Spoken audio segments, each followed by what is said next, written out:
Hello everyone, আমাকে কেমন এলোমেলো লাগছে না?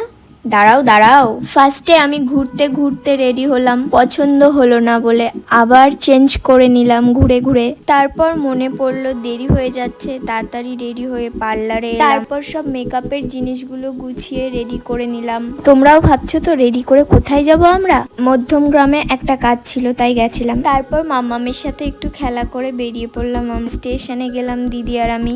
তারপর আর কি, তারপর ওই ভিড় ট্রেনে উঠে পড়লাম, উঠে বসে পড়লাম। জানলার পাশের ভিউ দেখতে দেখতে পৌঁছে গেলাম আমাদের লোকেশনে। কাজের লোকেশনে পৌঁছে সারাদিন ব্যস্ততার মাঝেও হাসি খুশি কাটালাম, আর শেষে ক্লান্ত পায়ে কিন্তু তৃপ্তি মনে রওনা দিলাম বাড়ির পথে। একদিনের গল্প যেখানে পরিশ্রমের সঙ্গে মিশে আছে আনন্দ আর নিজের প্রতি ভালোবাসা। আজ একটা ব্যস্ততম দিন শেয়ার করলাম তোমাদের সাথে। আমি বাড়ি যেতে থাকি। সবাই খুব ভালো থেকো, সুস্থ থেকো। দেখা হচ্ছে নেক্সট ভিডিওতে।